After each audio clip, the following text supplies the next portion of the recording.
Ya Tuhan, kami ini orang berdosa. Namun dengan mahal Engkau membayar kami, yaitu dengan darah anak-Mu yang tunggal yang tertumpah di atas kayu salib. Maka kami percaya Engkau menebus kami dari kuasa gelap, membawa kami masuk ke dalam terang-Mu yang ajaib, bukan tanpa tujuan, melainkan supaya di dalam kehidupan kami ini terus-menerus dalam satu kesadaran untuk menjadi anak-anak-Mu yang memuliakan Engkau, bahkan yang membawa Kristus yang hidup di dalam kehidupan kami. Oleh karena itu Tuhan, biarlah sekali lagi melalui firman Tuhan yang akan kami baca dan yang kami renungkan, bahkan kemudian melalui roti, lambang tubuh-Mu, darah, lambang anggur, lambang darah-Mu, sekali lagi Tuhan, kami diperbaharui di dalam Engkau. Sebab di dalam kehidupan kami sehari-hari kami menghadapi banyak perubahan-perubahan. Dan khususnya pada saat ini Tuhan, kami tidak tahu sampai kapan pandemi akan terus terjadi. Tetapi satu hal kami tahu, kasih-Mu juga tidak pernah berkesudahan di dalam hidup kami. Tuhan, tolong setiap kami.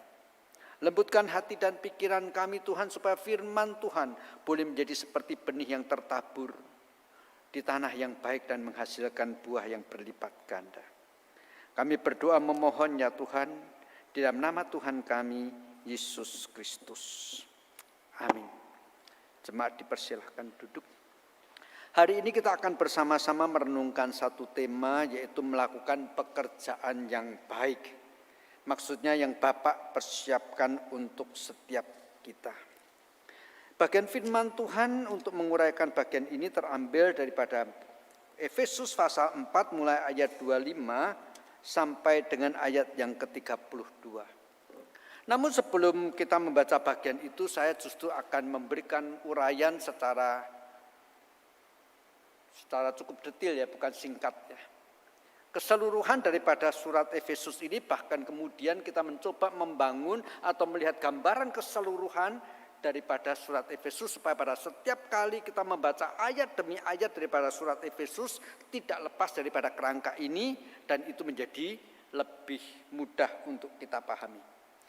Nah, saudara, pada waktu Rasul Paulus menulis surat Efesus tentu ada tujuannya, yaitu khususnya melalui surat Efesus ini apa yang dia mau sampaikan. Maka itu sebabnya karena dia menulis surat Efesus ada tujuan yang mau disampaikan, dia menulisnya pun dengan satu kerangka supaya tujuan itu lebih mudah tercapai.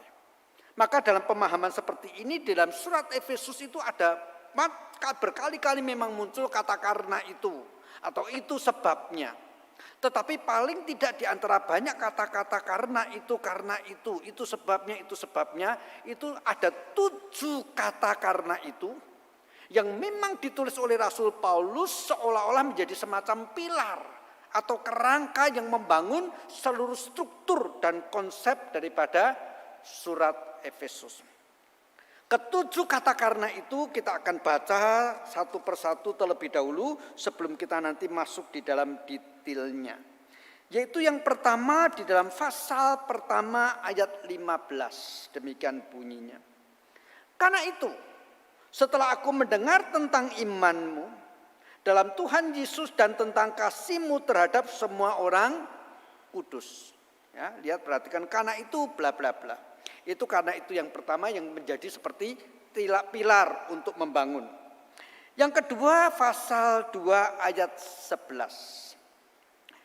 Karena itu ingatlah bahwa dahulu kamu sebagai orang-orang bukan Yahudi menurut daging, yang disebut orang-orang tak bersunat oleh mereka yang menamakan dirinya sunat, yaitu sunat lahiriah yang dikerjakan oleh tangan manusia.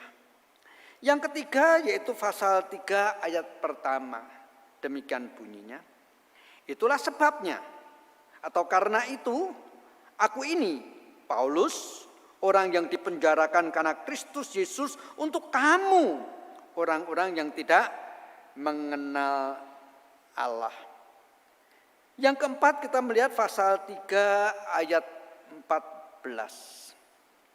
Pasal 3 ayat 14, itu sebabnya atau karena itu aku sujud kepada Bapa. Demikian seterusnya. Nanti kita akan lihat lagi pasal 4 khususnya. Lalu kita melihat lagi pasal 4 ayat yang pertama. Sebab itu aku menasihatkan kamu, aku yang dipenjarakan karena Tuhan, supaya hidupmu sebagai orang-orang yang telah dipanggil berpadanan dengan panggilan itu. Yang keenam, pasal 4 ayat 17. Kalau dalam Alkitab kita perikop ini dikasih judul manusia baru. Tetapi saya akan baca pasal 4 ayat 17, demikian bunyinya. Sebab itu, kukatakan dan kutegaskan ini kepadamu di dalam Tuhan. Jangan hidup lagi sama seperti orang yang tidak mengenal Allah dengan pikiran yang sia-sia. Dan kata karena itu yang ketujuh di dalam pasal 5 ayat yang pertama. Sebab itu atau karena itu jadilah penurut-penurut Allah seperti anak-anak yang kekasih. Nah, jemaat yang dikasih Tuhan, dengan kata karena itu atau oleh sebab itu yang 7 tadi, Rasul Paulus ini menulis surat Efesus menjadi semacam syair yang bersajak. Tapi sajak orang Yahudi itu bukan pada kesamaan bunyi, tapi pada kesamaan tema. Kalau sajak orang Indonesia, sajak orang Tionghoa itu pada umumnya kesamaan bunyi. Saya kutip sebuah syair gitu ya, dalam bahasa Dewa. Lebih baik saya nyanyikan aja ya. Zhuang Jian Ming Ye Guang Wang ya. Yi Si Di Sang Suang. Oke? Ngerti artinya ya sudah, enggak ngerti tidak jadi soal. Pokoknya kalian ngerti belakangnya wang-wang semua. Itu yang namanya sajak. Pada tahun 45 ada satu pujangga yang terkenal sebagai angkatan pujangga 45. Namanya Khairil Anwar. Saya mau membacakan satu puisi yang ditulisnya. Masih tahu Khairil Anwar? Syair yang terkenal judulnya apa? Aku. Tetapi saya tidak mau baca itu. Kalian sudah hafal. Saya mau baca satu puisi Khairil Anwar yang ditulis pada zaman itu ketika dia masih hidup. Jadi jangan harap dia sekarang masih bisa nulis lagi. Gitu ya. Saya akan bacakan itu Khairil Anwar pada tanggal 12 bulan November tahun 1943. Dia menulis sebuah puisi yang dipersembahkan untuk orang-orang Kristen. Dia padahal Islam kental gitu ya. Di atasnya dia menulis begini, kepada Nasrani sejati. Judul puisinya Isa. Atau kalau pakai istilah kita, Kristus. Ya. Saya baca syairnya. Itu tubuh, mengucur darah, rubuh, patah. Mendampar tanya, aku salah. Kulihat tubuh mengucur darah. Aku berkaca dalam darah, terbayang terang di mata masa, bertukar rupa itu segera, mengatuk luka, aku bersuka. Itu tubuh, mengucur darah. Luar biasa. Seorang non-Kristen ketika menulis puisi tentang Kristus, ada satu bait atau satu kalimat yang dia berkata, berkaca darah.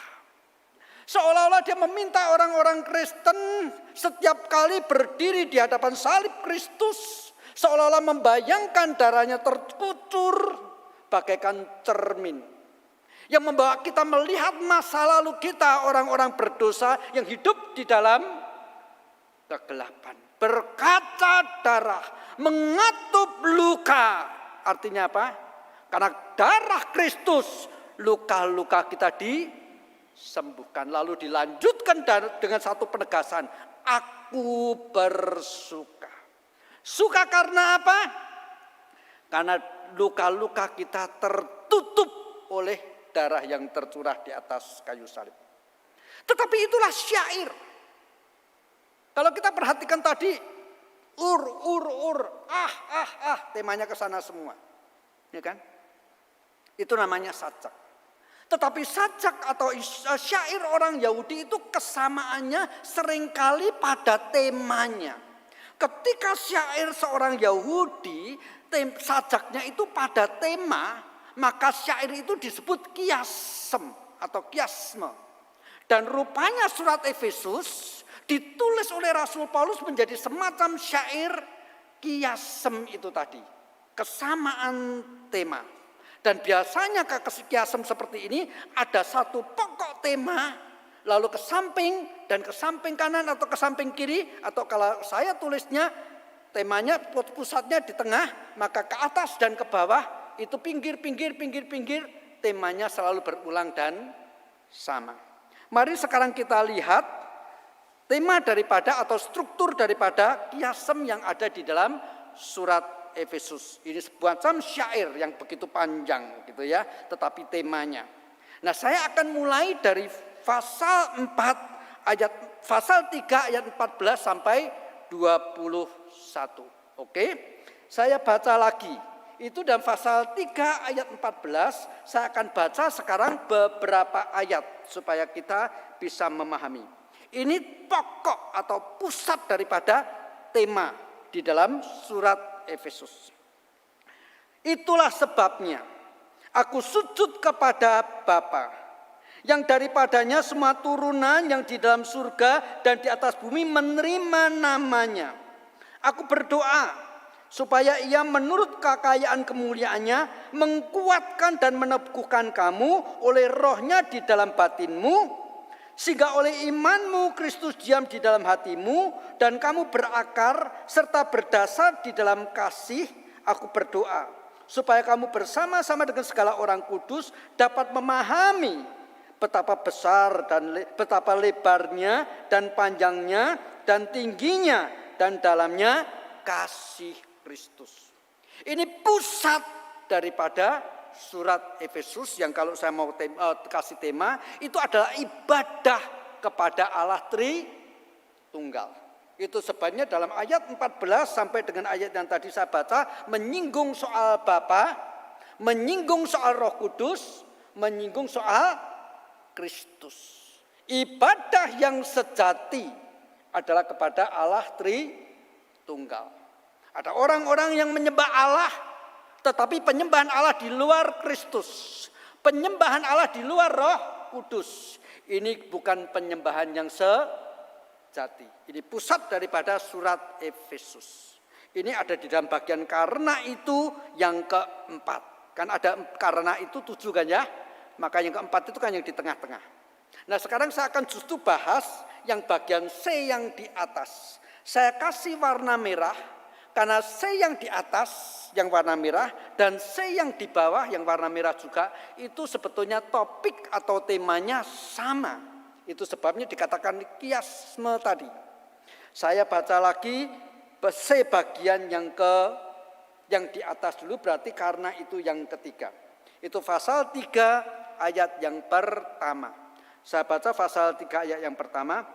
Itulah sebabnya aku ini Paulus, orang yang dipenjarakan karena Kristus Yesus, untuk kamu, orang yang tidak mengenal Allah. Oke, Paulus ini adalah rasul yang giat melayani Tuhan, mengabarkan Injil, bahkan untuk orang-orang non-Yahudi yang dulu disebut orang kafir. Adalah orang-orang yang hidup di dalam dunia, di dalam tantangan-tantangan, di dalam kesulitan-kesulitan menghadapi dunia tanpa Allah, tanpa pertolongannya. Dan yang lebih tragis, waktu mati tidak mendapatkan bagian surgawi. Itu sebabnya Paulus mengabarkan Injil untuk orang-orang seperti ini. Hidup susah, mati masuk neraka. Maaf ngomong kasarnya kira-kira begitu. Maka Paulus tadi mengatakan, aku ini Paulus, bahkan sampai dipenjarakan karena kamu untuk mengabarkan Injil bagimu. Nah, tema ini sama dengan bagian C yang di bawah, yaitu kata karena itu yang kelima berarti. Mari kita baca pasal 4 ayat yang pertama. Bahkan muncul kalimat yang sama, dipenjarakan. Saya baca pasal 4 ayat 1, sebab itu aku menasihatkan kamu, orang yang dipenjarakan karena Tuhan, supaya hidupmu sebagai orang-orang yang telah dipanggil berpadanan dengan panggilan itu. Jadi temanya sama. Di bagian atas Paulus mengatakan, aku mengabarkan Injil untukmu. Di bagian bawah ditekankan, ditegaskan lebih lanjut. Aku dipenjarakan mengabarkan Injil untukmu supaya apa? Supaya kamu sebagai orang kafir yang sekarang sudah beribadah kepada Allah Tritunggal, hidup berpadanan dengan panggilanmu sebagai orang-orang Kristen. Itu semua karena apa? Penginjilan yang aku lakukan bagi engkau, hai orang-orang yang dahulu kafir. Sama kan?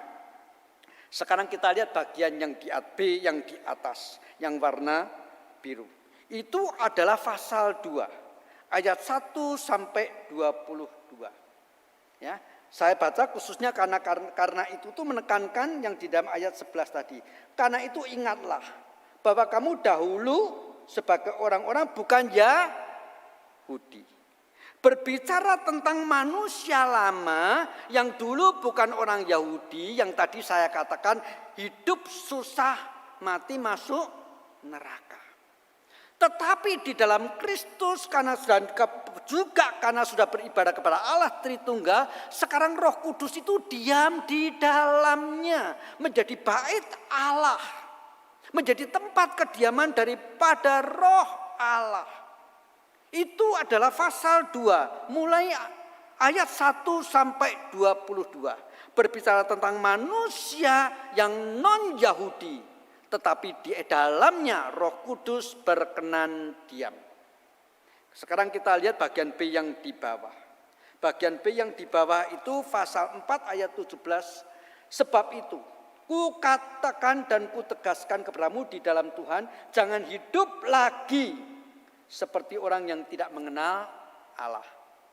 Oke, saya gabungkan tema yang di atas tadi, sebagai orang kafir Roh Kudus sudah diam di dalam dirinya. Maka di bagian bawah ditegaskan, jangan lagi hidup seperti dulu lagi. Akhirnya sampai kepada bagian yang paling pinggir, pasal 1 ayat yang ke-15. Karena itu, setelah aku mendengar tentang imanmu dalam Tuhan Yesus, tentang kasihmu terhadap semua orang kudus. Ini berarti bertumbuh dalam iman dan kasih. Dan itu tema berulang, ditegaskan dalam bentuk yang lain, yaitu di dalam A yang di bagian bawah, menjadi penurut Allah seperti anak-anak yang kekasih. Saya baca lagi pasal 5 ayat 1. Sebab itu, jadilah penurut-penurut Allah seperti anak-anak yang kekasih. Nah, saudara, sekarang kita ini akan lebih fokus kepada ayat yang diberikan kepada saya untuk diuraikan. Jadi sebetulnya kepada saya diberi pasal 4 ayat 25 sampai 32. Tapi kalau bicara soal khotbah, saya itu maruk. Saya itu serakah. Tidak mau cuma dari pasal 4 ayat 25 sampai 32. Enak di saya persiapannya jujur aja. Tapi kalian kurang puas nanti. Itu sebabnya tadi bahkan saya bahas dari pasal 1 sampai pasal 6. Kalau minggu depan ada yang harus melanjuti bagian ini, bakal susah. Udah diomong Pak Yung, itu urusan dia lah ya. Pokoknya saya maruk gitu ya. Saya perluas jatah saya. Jadi dalam hal rohani kita boleh serakah. Dalam hal materi dan duniawi jangan serakah, itu dosa. Ya. Nah, sekarang saya akan baca pasal 4 ayat 25 sampai 32 yang sebetulnya itu temanya sama dengan pasal 2 ayat 1 sampai 22. Walaupun penekanannya rada berbeda tetapi temanya sama. Saya baca dulu pasal 4 ayat yang ke-25 sampai 32. Karena itu buanglah dusta dan berkatalah benar seorang kepada yang lain, karena kita adalah sesama anggota. Apabila kamu menjadi marah, janganlah kamu berbuat dosa. Janganlah matahari terbenam sebelum padam amarahmu. Dan janganlah memberi kesempatan kepada iblis.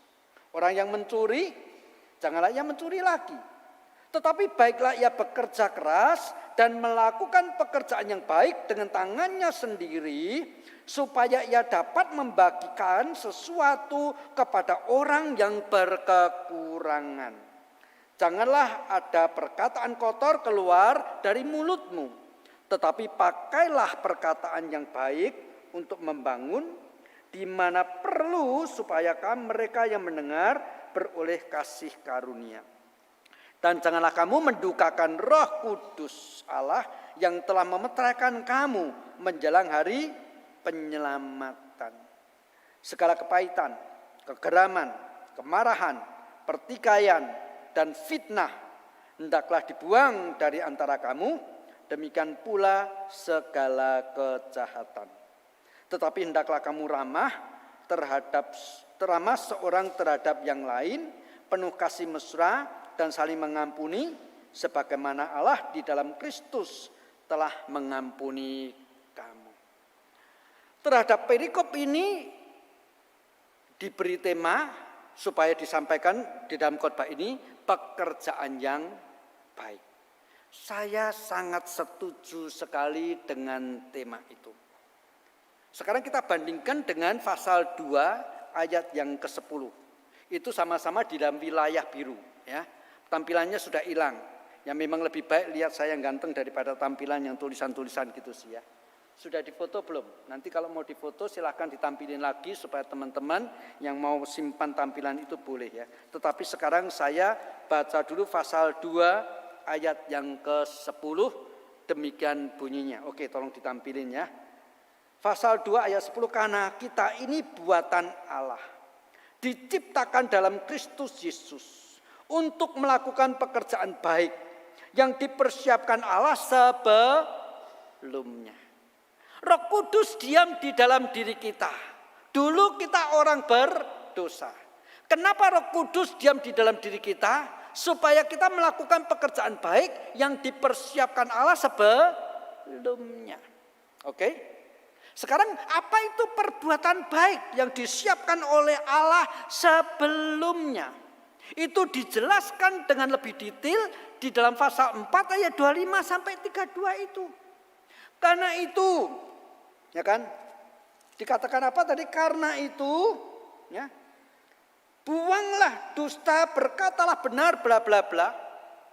Tetapi yang jelas di dalam bagian 25 sampai 32 ini saya akan menyoroti terlebih dahulu justru di dalam ayat yang ke-30. Dan janganlah kamu mendukakan Roh Kudus Allah yang telah memeteraikan kamu menjelang hari penghakiman.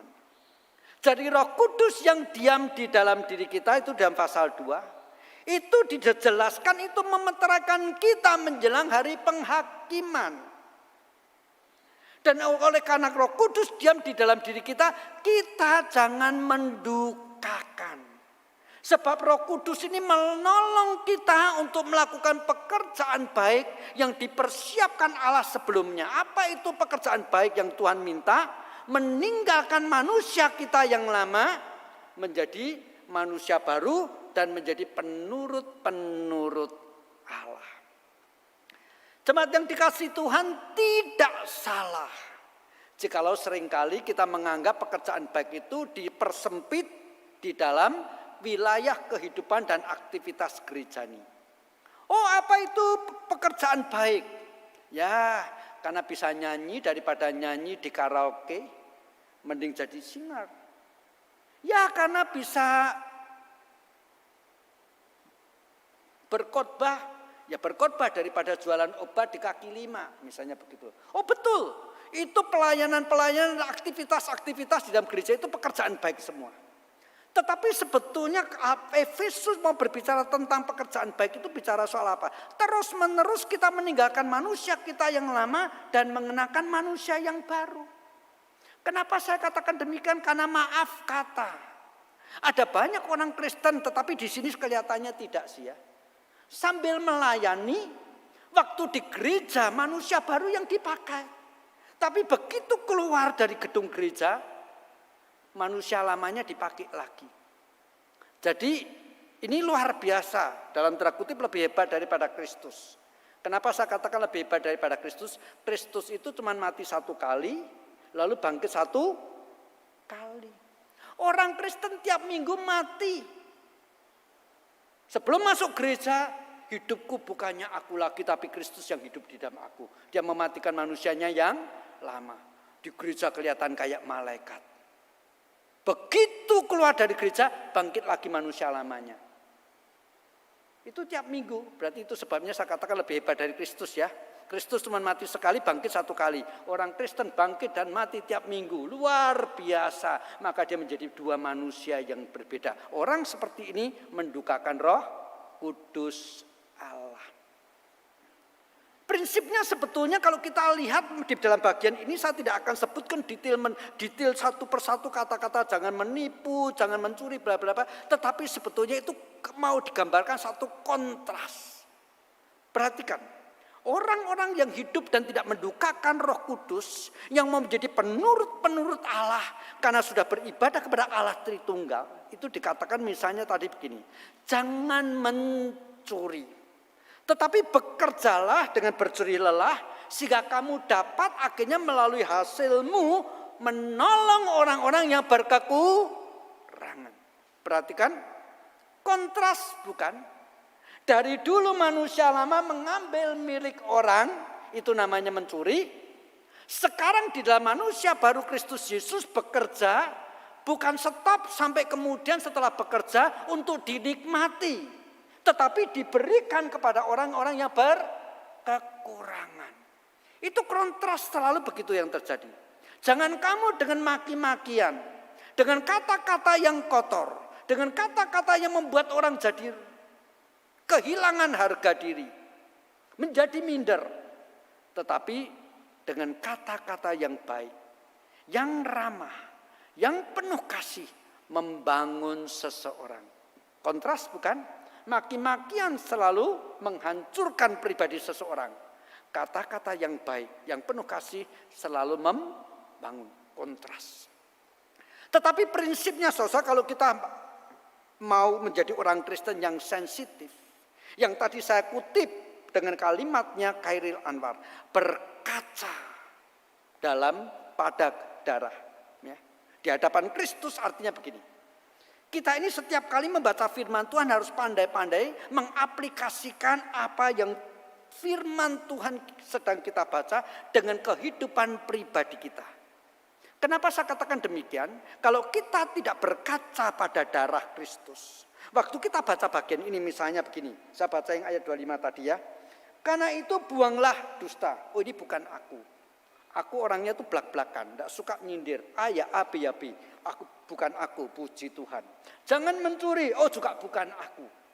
Banyak orang Kristen kita baca firman selalu bukan aku, bukan aku, bukan aku, bukan aku. Orang seperti ini tidak akan bertumbuh. Sebab setiap kali kan Alkitab kan tidak mungkin tunjuk dosa kita secara tegas kan, kadang-kadang kan tidak jelas. Cuma di ngomong jangan berdosa. Di sini di ngomong jangan mencuri, jangan berdusta. Ini bukan aku. Jangan dengan kata-kata kasar. Ini juga bukan aku. Aku ini anak pendeta, dari dulu ngomongnya santun misalnya. Ini bukan nyindir Pak Menahin loh ya. Ini misalnya kan ya. Nah kalau bukan aku terus selalu Alkitab untuk siapa? Nah sebetulnya ketika Alkitab berbicara tentang dosa, memang Paulus waktu itu bicara soal menipu, tentang kata-kata kotor, tentang mencuri. Itu dosa yang mungkin saya boleh menduga sangat boleh jadi yang sedang terjadi khususnya di kalangan orang-orang Kristen waktu itu. Tetapi kalau Rasul Paulus misalnya hidup pada zaman ini dan dia menulis bukan surat Efesus ya, surat Surabaya, kan kira-kira gitu. Maka dia menyinggung dosa-dosanya adalah dosa-dosa yang khas Surabaya. Jangan waktu hari Minggu jalan-jalan di Tunjungan, ke gereja dong. Nah kan kira-kira gitu. Itu yang dikatakan oleh Paulus kalau dia hari ini hidup di kota Surabaya. Kalau dia hidup pada zaman ini, dia mungkin akan tulis begini, sebagai manusia baru, tinggalkan manusia yang lama. Maka setiap kali tanganmu pegang gadget, jangan sembarang forward berita-berita yang kamu belum jelas benar atau salahnya. Setiap kali pegang gadget, jangan lihat YouTube dari selebriti-selebriti yang bikin orang jengkel. Pamer kekayaan, pamer kado-kado pernikahannya. Dalam waktu beberapa jam tok yang nonton 25 juta. Selebriti siapa itu? Cek sendiri. Pendeta-pendeta tetapi juga ngecek bukan karena tertarik. Supaya khotbahnya agak gaul dikit. Saudara, di Surabaya ada Research of Surabaya. Mengerikan. Dosa hari ini, dosa yang betul-betul lupa. Ada sekian banyak orang hidup di dalam penderitaan. Yang kaya pamer kekayaan. Dosa-dosa semacam itu luar biasa. 2 hari yang lalu, saya baca berita. Box daripada McD. Box only. Dijual 50 juta rupiahnya. Masih mending ada burgernya. Tidak ada burgernya loh. Box only 50 juta. Mau beli? Kalau mau beli tolong saya kasih 1 ya. Ini dosa. Orang-orang Kristen hari ini, orang-orang dunia hari ini harus hati-hati pada waktu baca gadget, harus pandai-pandai memilih YouTube yang dibuka. Kalau Rasul Paulus hidup pada zaman ini, dia akan berkata, sebagai manusia baru, jangan mendukakan Roh Kudus. Sehingga buka internet, lihat situs-situs yang berguna. Bukannya membuat pikiranmu menjadi kotor dan macam-macam. Tetapi prinsipnya, dosa itu selalu muncul dalam berbagai bentuk yang berbeda. Tetapi sebagai manusia baru di dalam Kristus Yesus, yang Roh Kudus memeteraikan kita menjelang hari penghakiman, kita ini harus terus-menerus tidak mendukakan Roh Kudus, terus-menerus di dalam kesadaran penuh melakukan pekerjaan baik, yaitu meninggalkan manusia lama, terus-menerus hidup sebagai manusia baru menurut kebenaran firman. Jadi tolong pada waktu tadi saya membaca pasal 4 ayat 25 tentang penipu, pencuri, kalian juga jangan ngomong, oh puji Tuhan itu bukan aku, oh puji Tuhan bukan aku, oh puji Tuhan bukan aku. Berkacalah di hadapan darah Kristus. Tanya Roh Kudus, siapa aku sekarang ini? Berapa banyak aku yang lama sudah aku buang, sudah aku tinggalkan, dan menjadi manusia yang baru. Tuhan memanggil kita, menebus kita dengan darah yang sangat mahal. Darah anak domba Allah. Supaya kita datang ke hadapan Allah Tritunggal. Memuliakan Bapa. Memakai kuasa Roh Kudus. Terus bertumbuh di dalam Kristus. Yang kasihnya tinggi, dalam, panjang, dan lebar. Itulah artinya melakukan pekerjaan baik. Jemaat yang dikasihi Tuhan, Rasul Paulus pernah berkata, dalam segala hal, perjuangan kita bukan melawan daging, tetapi melawan roh-roh di udara. Karena itu kenakanlah seluruh perlengkapan senjata Allah, yaitu ketopong keselamatan, pedang roh, ikat pinggang kebenaran, kuno, ya, jadul gitu ya. Kalau Rasul Paulus hidup pada zaman ini, khususnya pada situasi pandemi. Dia akan berkata demikian, hai jemaatku, aku melihat engkau memakai masker untuk menangkal COVID-19. Pakailah masker rohani. Karena lebih berbahaya daripada COVID-19, virus-virus dosa ada di mana-mana. Saudara kekasih, aku melihat engkau duduk bahkan beribadah di gereja tetap memperhatikan prokes, ada social distancing. Tetapi setelah engkau keluar dari gereja, jaga jarak dengan orang-orang yang berdosa, yang terus-menerus membujuk rayu engkau kembali kepada jalanmu yang lama. Kemana-mana bawalah desinfektan rohani.